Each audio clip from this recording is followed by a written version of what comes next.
Hey guys, this is Mike at Craft Beer Storm, and this is our segment called Craft Brew News, where we go over the news of the past week. I'm also founder, brewer, owner at Weyerbacher Brewing Company. We just finished a batch of cake, which is an Oreo-infused Java Porter, and it went pretty quickly. I'm making another batch, so stay tuned if you're in the area. Let's get to our first story. Pennsylvania breweries face tax on beer sold in taprooms. Craft brewery owners in Pennsylvania are attempting to structure the collection of a forthcoming sales tax that is slated to begin next July and would increase the cost of beer sold directly to consumers for on- and off-premise consumption at the state's nearly 300 taprooms, tasting rooms, and brewpubs. As of July 1, 2019, the Pennsylvania Department of Revenue will begin collecting a 6% sales tax for every dollar of beer sold directly to consumers via brewery tap rooms, tasting rooms, and brew pubs. The tax would be in addition to the $2.48 per barrel state tax that Pennsylvania breweries already pay today. I thought I had it bad. It was 30 cents a barrel here in New Hampshire, but $2.48. Wow. Whoa. That's heavy duty. Chris Lampe, who's the co-owner of Weyerbacher Brewing Company, who makes excellent beer, by the way, very good beer, and president of the Brewers of PA, estimated that 90% of the state's 300 brewing locations would be affected by the implementation of the sales tax. In the past 6 years, the Brewers of Pennsylvania has gone from 12 members to 250 members, and a large portion of those newer members of the Brewers of Pennsylvania have based their business models around taprooms, he said. So that's grown exponentially. Wow, in the past 6 years. For example, a bar owner would pay $9 in taxes on a $150 keg purchase from a wholesaler. However, that same keg of beer sold inside a brewery taproom for $5 a pint and 120 pints, that would net $36 in taxes. So it's about, for the same amount of liquid, they got to pay 4 times the amount of taxes under this new law. It doesn't seem very fair. So Lampe said, I can tell you at Weyerbacher, it certainly would be passed on, and there would be a sign up saying that this is exactly why. So he wants to make sure people know why his beer has gone up in price. Next story. Anheuser-Busch and Tilray partner to research non-alcoholic THC and CBD drinks. We're getting into the cannabis again. It's the hot buzz topic of the year. And I think it's just going to get bigger going forward. So Anheuser-Busch InBev today announced a partnership with Canadian cannabis company Tilray, which is that is aimed at researching non-alcoholic beverages infused with THC and CBD. In a joint press release, the two companies said that they would each invest up to $50 million to better understand the market for beverages infused with cannabis. The arrangement is limited to Canada. So they're spending $50 million each for this. Whoa. I guess they're anticipating a huge rate of return. Under the terms of the partnership, AB subsidiary Labatt Breweries of Canada will work with Tilray subsidiary High Park Company, an adult-use cannabis company that makes, sells, and distributes cannabis brands in Canada. Legal recreational cannabis sales throughout Canada began in October 17, 2018, and AB InBev is the latest major beer manufacturer to partner with a cannabis company north of the border.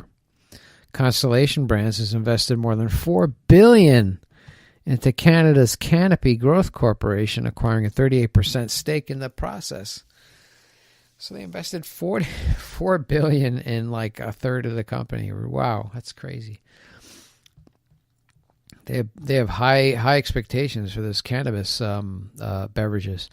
Earlier this month, Congress passed the 2018 Farm Bill, which allows for the cultivation of more widespread commercialization of industrial hemp, a variety of cannabis sativa plant that, according to the bill, contains less than 0.3% THC. The bill would also exclude hemp from the Controlled Substances Act, and President Donald Trump is expected to sign the bill on Thursday. So, yeah, the country's trending toward cannabis. And here we go. And a lot of the bigger manufacturers, the beverage manufacturers, are looking to capitalize on it. A lot of investments going on in cannabis as it gets legalized. Third story, Deschutes cuts 7% of workforce. The Oregon's Deschutes Brewery laid off dozens of employees last week, citing missed growth projections. Deschutes Brewery President and CEO Michael Lalonde said the company cut about 7% of its workforce on Thursday. Affected positions came from sales, marketing, and operations. LaFond told Brewbound that Deschutes had staffed up to grow over the past 2 years, but had to slash its workforce when that growth never materialized.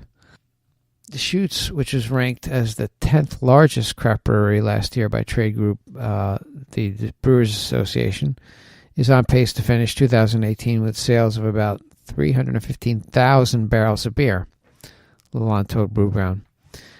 The 30-year-old beer company's volume trends are down from a peak in 2016 when it sold 374,313 barrels. Last year, the company's sales declined 9% to 339,155 barrels. So we're going downward trend. Deschutes is the largest craft brewery to downsize its workforce in 2018. Lagunitas, New Belgium, Green Flash, Ninkasi, and Avery Brewing, among others, laid off workers this year. Large brewers, including Anheuser-Busch, Miller Coors, Constellation Brands, and Pabst, have also reduced their headcounts. The layoffs at Deschutes come about a week after the company said it would not break ground on a planned $95 million manufacturing facility in Roanoke, Virginia in 2019. Lamont said told Brewbound that the goal remains to break ground and build in Roanoke. However, the size and scale of that project are now in question. So there you go.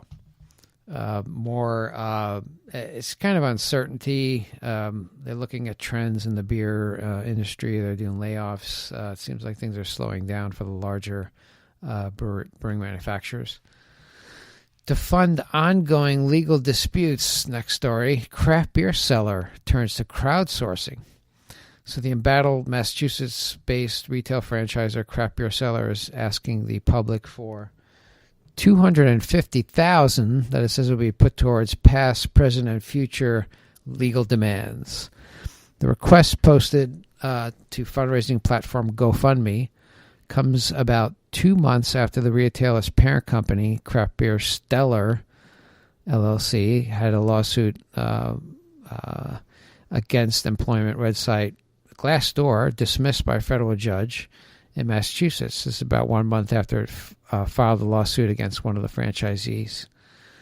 They're not happy with the ratings and the reviews that are coming out of Glassdoor, so they just go ahead and sue them. So I don't know.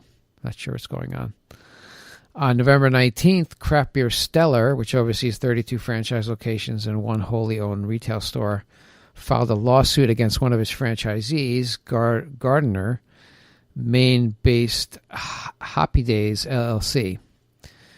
In addition to naming a group of one or more anonymous individuals that allegedly posted confidential information to the Glassdoor website as part of that lawsuit, Craft Beer Stellar also named John Callanan, who owned and operated the now shuttered Northern Maine beer store, as a defendant. In the lawsuit, Craft Beer Stellar claims it has suffered irreparable harm to its business and reputation in the craft beer industry, and said the negative online reviews have caused the business to lose sales and prospective businesses. As of press time, 12 individuals have pledged $625 toward the $250,000 goal. Among those who contributed are Idle Hands Craft Ales founder Chris Koch and Firestone Walker Territory Manager Kristen Demergen. So that's where craft beer seller is. They're going to crowdfunding to pay their legal bills. A lot of lawsuits going on. They're not happy with what people are saying about them. I guess they're franchisees. I don't know. I mean, I guess that's part of business. You're going to have negative stuff. People are going to say negative stuff about you, and going about it with lawsuits. I guess that's their strategy, and they need money to do that. So those are our news stories of the week. If you like what you're hearing, if you like our podcast, please go on iTunes, give us a rating, give us a review. We'd love to hear from you. Drop me an email, michael@craftbeerstorm.com. I like to hear what you think about it, but the ratings and the reviews on iTunes is really what gets us moving upwards in the rankings, so that more people can notice us and listen to our content and benefit from what we're trying to do. So we're on 3 days a week. Mondays is our interview with a brewer or founder of a brewery or movers and shakers in the industry. Wednesday we have beer styles, which we go over a different style on the GABF guidelines. We just go down the list. Many styles. There's like about 100 different styles, and there's subcategories to every style as well.